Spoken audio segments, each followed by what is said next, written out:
Hello, today I'd like to talk with you about the grieving process. More than likely, you have already experienced grieving.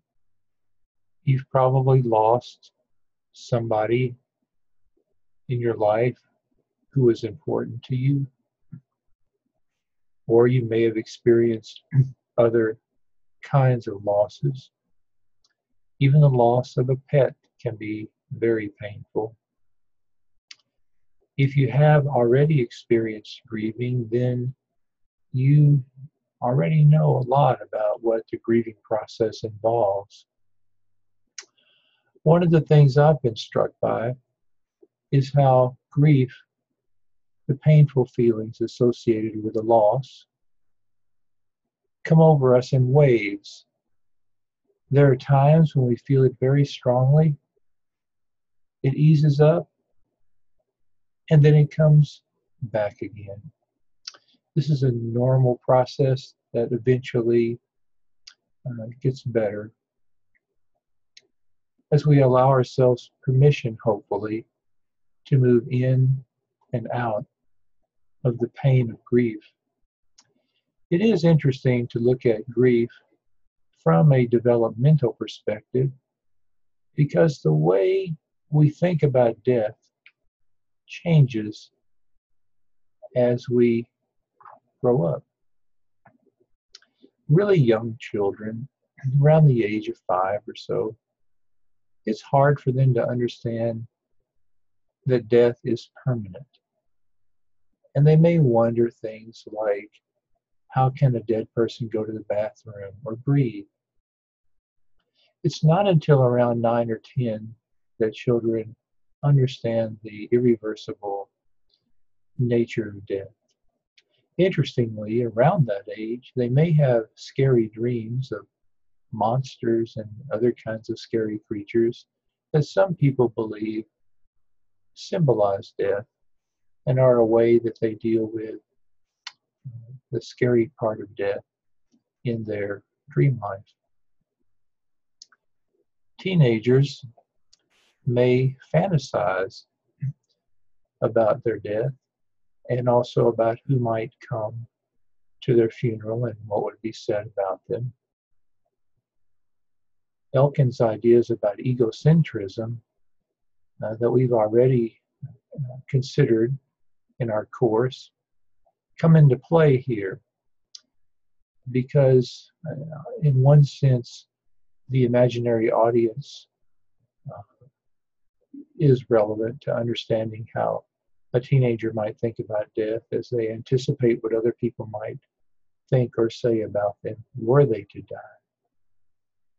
And in another sense, the idea of personal fable, especially the aspect of personal fable having to do with invincibility, that belief the teenager may have that bad things happen to other people but they won't happen to them, also comes into play as they may defy death by engaging in dangerous activities.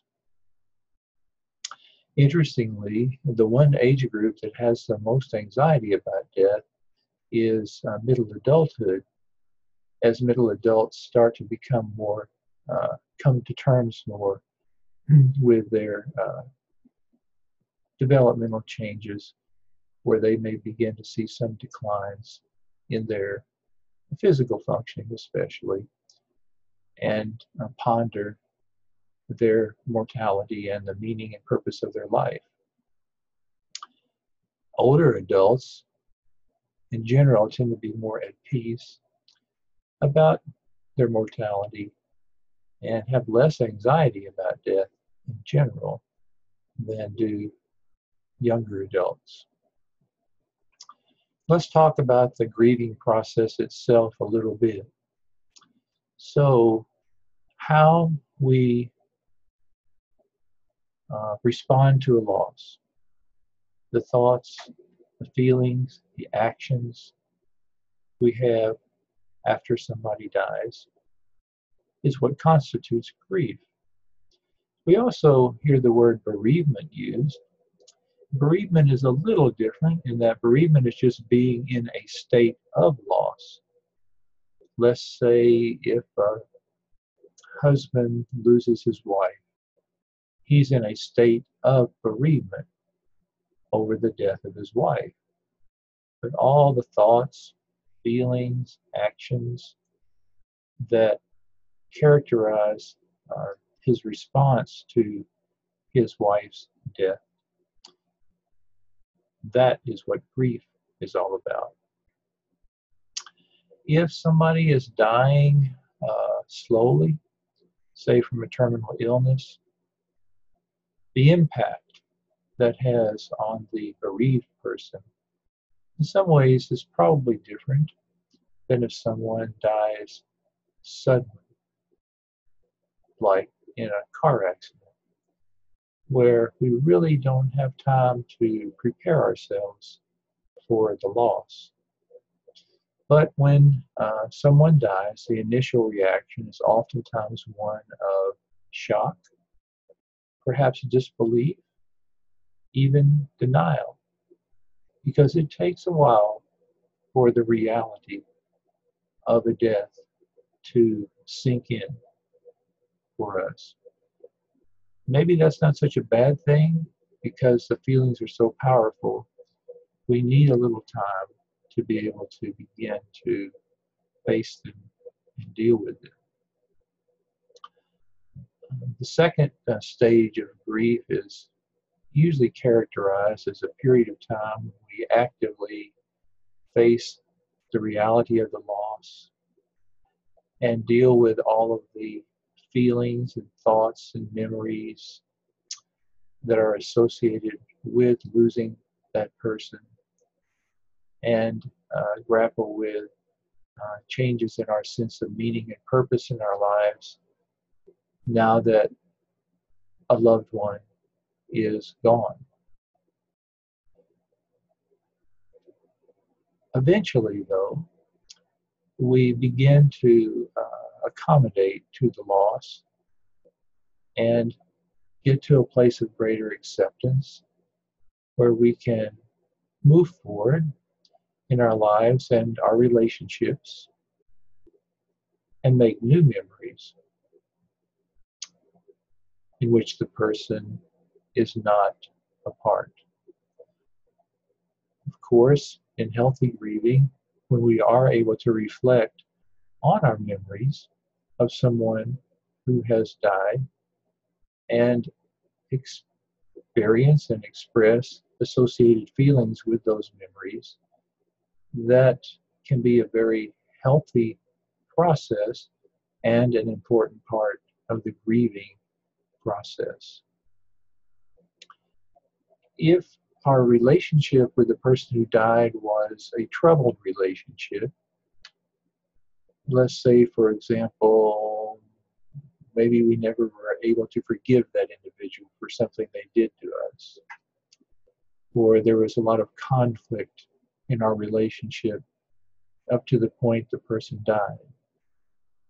And we may have many painful memories of our time with that person before they died.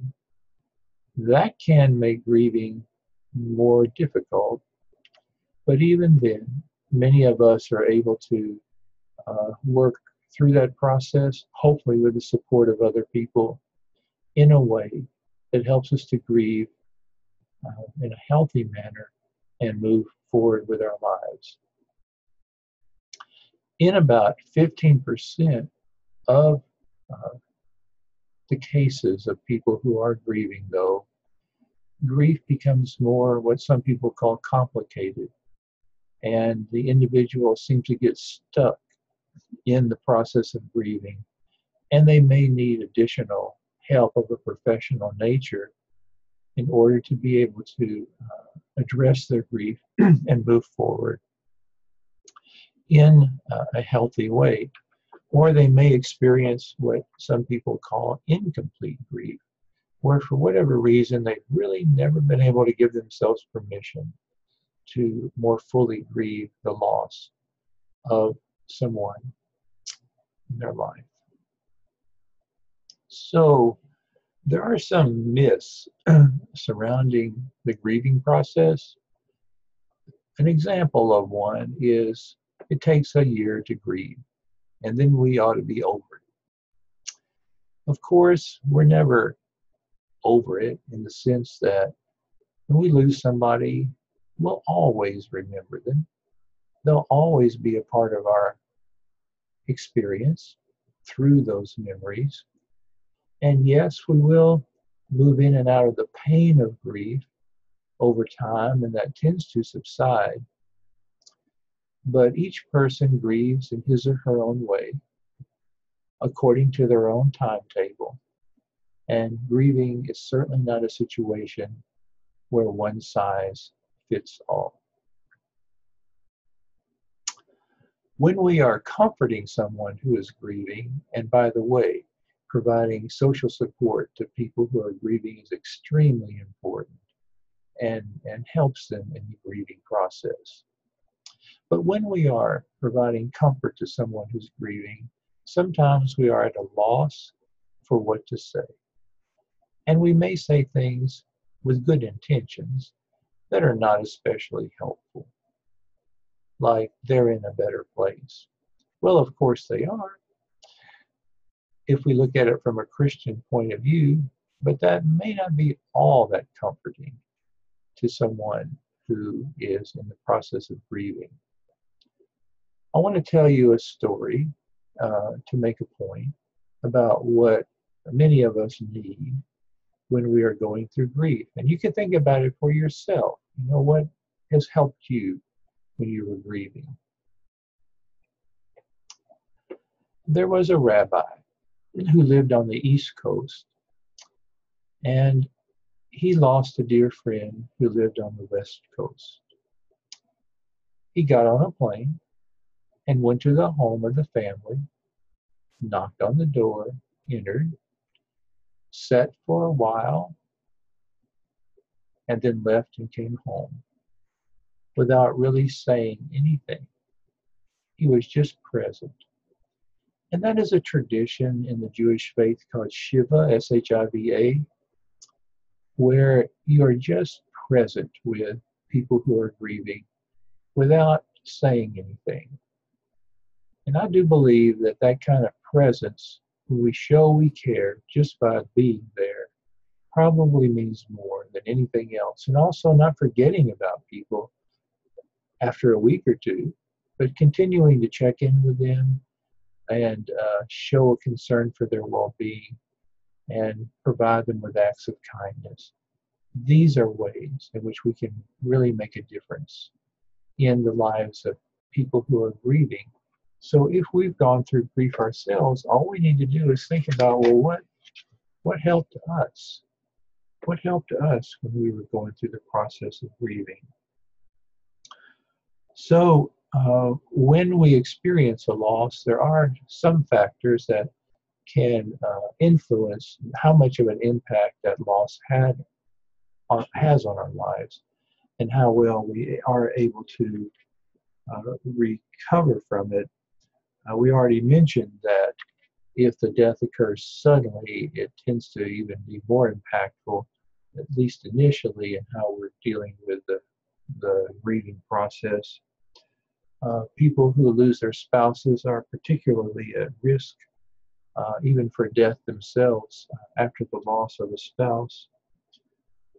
And if we already were experiencing emotional issues before somebody dies, say like with depression, anxiety, those kinds of things, then those symptoms may become more pronounced following a loss. If we don't have a strong support system, that can make dealing with a loss more difficult for us as well. So I hope that you'll give some thought to this process of grieving, and I think it'll help you to be in an even better place when you experience losses in the future, and also in your efforts to comfort others who go through loss. Thank you.